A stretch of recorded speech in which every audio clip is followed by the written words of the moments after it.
Apa itu algoritma? Algoritma merupakan bagian paling dasar dari semua software, smartphone, printer, bahkan mesin pembuat kopi. Algoritma merupakan sebuah instruksi langkah-langkah yang sistematis untuk menyelesaikan suatu masalah. Banyak dari kita tidak menyadari bahwa kita telah menggunakan algoritma dalam kehidupan kita. Perkenalkan, Kavin. Kavin merupakan anak yang rajin menabung. Pada saat menabung, Kavin akan memisahkan antara uang koin dan uang kertas.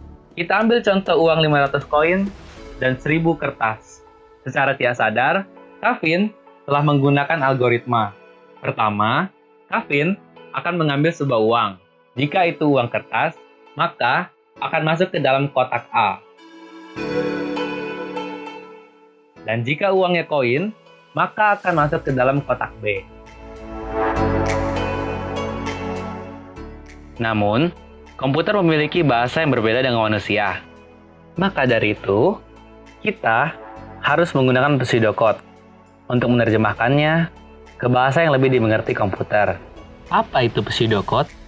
Pseudocode merupakan sebuah kode yang menyerupai bahasa pemrograman.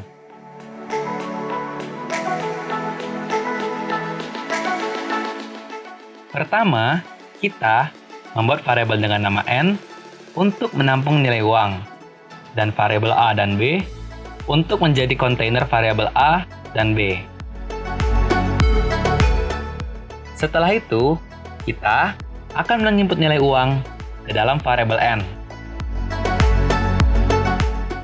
Lalu, akan dilakukan pengecekan.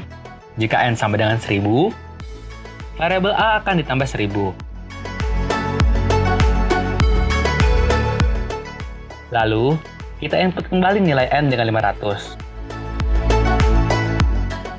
Karena n tidak sama dengan 1000,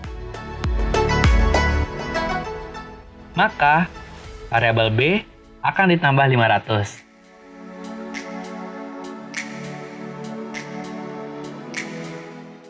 Kalau sebelumnya kita menggunakan pseudocode, sekarang kita akan menggunakan flowchart. Flowchart merupakan diagram alir untuk mewakili proses algoritma. Flowchart terbentuk dari beberapa bangun ruang, dan setiap bangun ruang memiliki fungsi yang berbeda. Namun, untuk saat ini, kita hanya akan membahas yang dasar saja.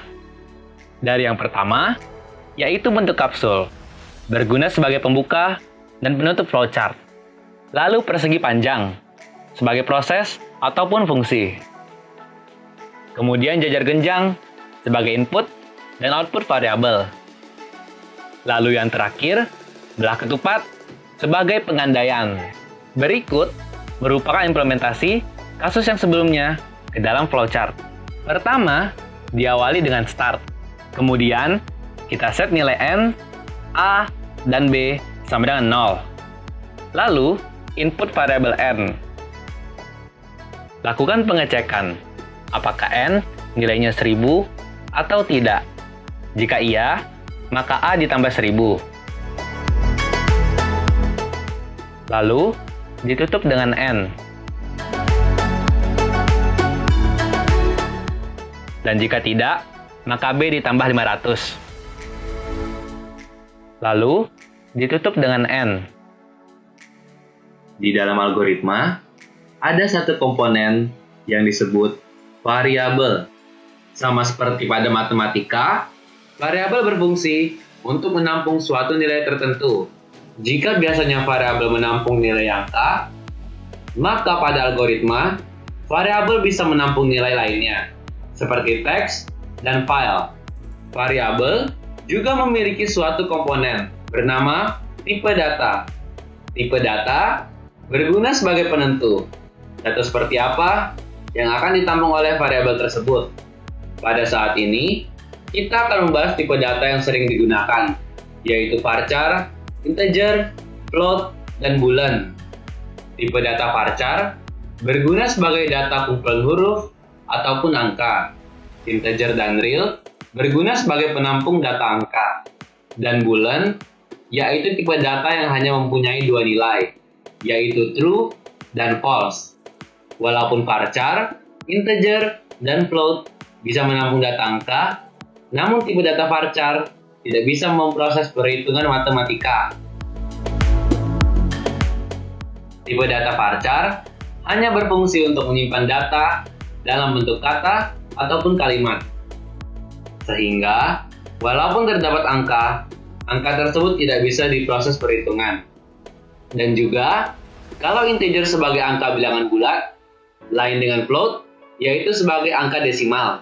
Sehingga, tipe data integer tidak memiliki bilangan setelah koma. Jika kita menggunakan kasus Kavin yang lalu, maka variabel n, a, dan b memiliki tipe data yang sama, yaitu tipe data integer. Karena variabel tersebut akan memproses sebuah perhitungan angka. Dan karena tidak ada proses pembagian, dan variabel yang merupakan uang, maka angkanya akan selalu berbentuk bilangan bulat.